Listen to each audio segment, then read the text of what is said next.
Hello everybody, dito na naman ako sa labas sa aking garden. Ito makikita nyo dito, may mga bunga na yung aking mais dito.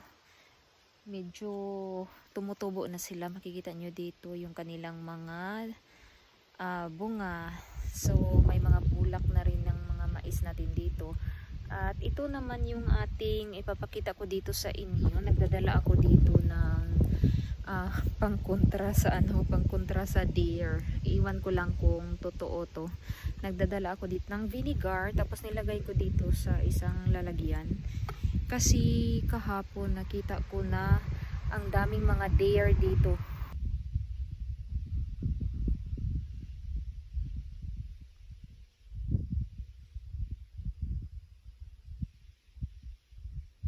Kita ko ang deer kahapon doon sa likuran, doon makikita natin.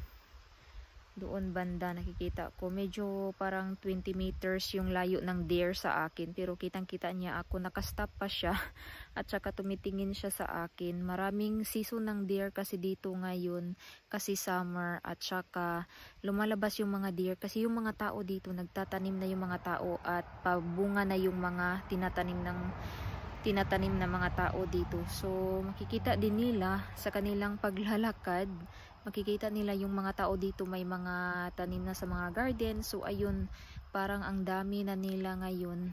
Lumalabas yun sila morning at saka late afternoon. So magbabantay na naman ako dito.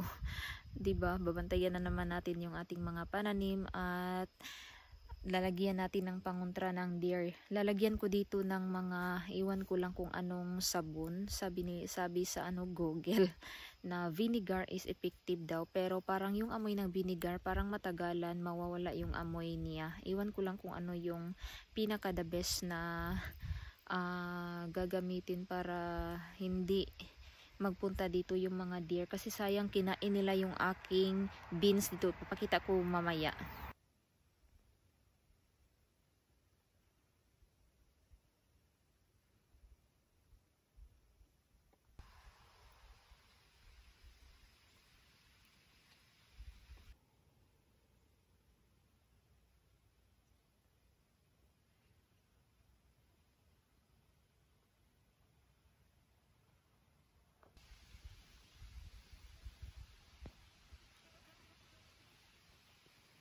Organic talaga tong aking mais dito. Wala tong fertilizer, pero sobrang taba nila.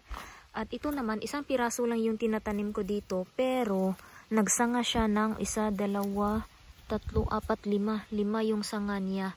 Ibang-iba talaga yung corn nila dito, sa mais nila dito sa Amerika. So yan. Medyo medyo hindi siya mahaba na mais, pero yung katawan niya or yung seeds niya galing dito sa lupa, parang siya, may 5 sanga. O diba, kakaiba din. Buti na lang na isang piraso lang yung tinatanim ko, kasi magsanga-sanga pala siya. So ito, makikita nyo dito, 5 yung parang puno na niya dito, pero maliit yung 4. Ito talaga yung pinaka-main niya, yung isa. Tapos dito may bunga na din dito. Ito magbunga din to. Ito magbunga din to sila, pero medyo maliit pa.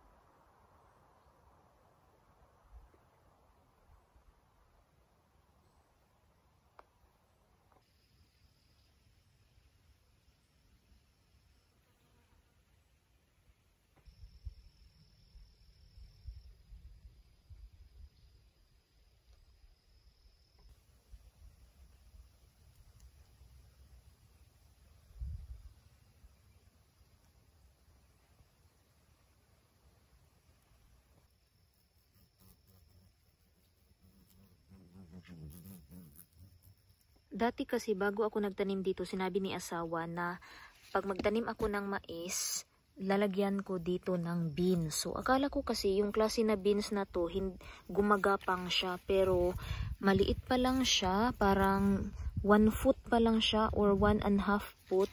May bunga na siya at saka may mga bulak na nga siya dito. So, tapos yung mga bunga niya, ito na, makikita natin dito medyo malalaki na yung bunga niya. Hindi pala siya gumagapang, kaya ayun, ayaw ko kasing maglagay ng gagapangan ng beans. So dito ko sana ipapagapang sa mais, pero wala pala, hindi pala siya gumagapang na klase na beans. Iba kasi na klase to siya, at ang ganda din naman tingnan kasi dito magkatabi sila sa aking mais.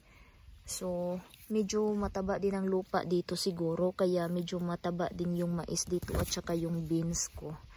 At ito na, may mga bulak na talaga sila dito, may mga bunga na.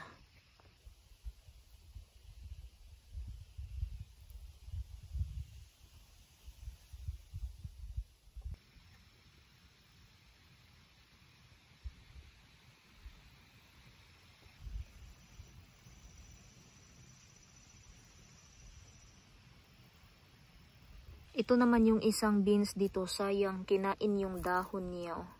Kinain ng mga uod. Iwan ko kung anong klaseng uod to, yung yellow na klase. Anong klase, alam niyo ba kung anong tawag ng uod na yan? Or parang, iwan ko, uod ba yan siya or anong tawag ng insecticide na yan? Sobrang sayang talaga niya. Pero tumutuloy din pala naman yung kaniyang mga bulak at saka nagbunga pa rin siya. Pero yung dahon, parang sira-sira na yung dahon.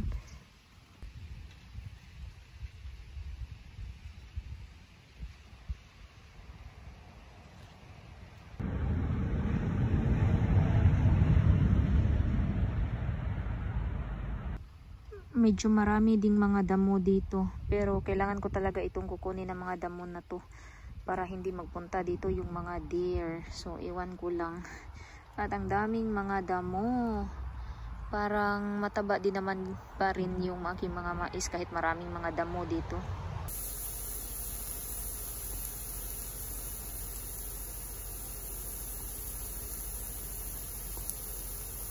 Itong lulutuin ko ngayon, beef stick to siya. Tapos hahaluan ko ng maraming spices, tapos lalagyan natin ito ng broccoli mamaya para din naman maging masarap din yung ating pagkain dito. Ito yung aming pagkain ni asawa. May isang piraso pa kasi ako na beef stick, at saka ito naman yung aking ginagawa. Parang hahaluan lang natin ng gulay para mas masarap din naman. At pwedeng-pwede na to para sa aming pagkain ni asawa. Tapos lalagay lang tayo dito ng mga spices, tapos meron tayo ditong broccoli na panghalo din natin dito para din may healthy yung ating kakainin ngayon. So nagbo-boiled na ako dito ng tubig para sa aking broccoli. Ito na, hinahalo ko na dito sa tubig yung broccoli, at saka hihintayin ko lang yan na magbo-boiled talaga siya. So ayan, kumukulo na talaga yung broccoli natin dyan, at saka yung ating tubig. So ito na, hinalo ko na dito sa aking beef stick. So medyo masarap din to, 'di ba? Kasi beef stick yan siya, so may panglasa na din yung beef stick na yan. Mas masarap kasi magluto ng beef na beef stick talaga siya, tapos hahaluan mo lang ng gulay. So ayan kasi yung lagi kong ginagawa dito sa bahay, hinahaluan ko ng mga gulay. At ito naman yung ating pang side mamaya sa ating beef stick with broccoli. So mayroon tayo ditong corn. So masarap din yung corn na yan, at saka ito na yung beef natin. Tapos na tayong magluto, at hihintayin ko na lang yung aking asparagus dito. Meron din tayong asparagus para may pangdagdag tayo sa ating pagkain. Masarap talaga yung asparagus, lalo na pag preskong-presko talaga. So ito na yung ating corn, tapos ko nang pinainit yung ating corn dito na may tubig, at ayan na. Tapos na din yung aking asparagus, at ready na kaming kumain. Ito na yung pagkain ni asawa. May corn siya, at saka yung beef stick, asparagus, at saka nilagyan ko din ng strawberry para healthy din naman yung kanyang pagkain. At iyan na yung kanyang plate.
Kahit butas-butas yung mga dahon ng aking pichay or butchoy yung tawag nila dito, pero nag-harvest pa rin ako kasi masarap din yan ihalo sa mga sabaw-sabaw. So, pwede din naman yan siguro siyang kainin, diba? Kasi organic din yan siya, walang halong fertilizer at saka dinidiligan yan natin ng every 3 days dito ng tubig. Kaya ayun, hindi natin maiiwasan talaga dito na kakainin talaga yung mga dahon ng mga insecticide at pwede din naman yan kainin basta hugasan mo lang ng maayos tapos mag-boil ka lang ng tubig.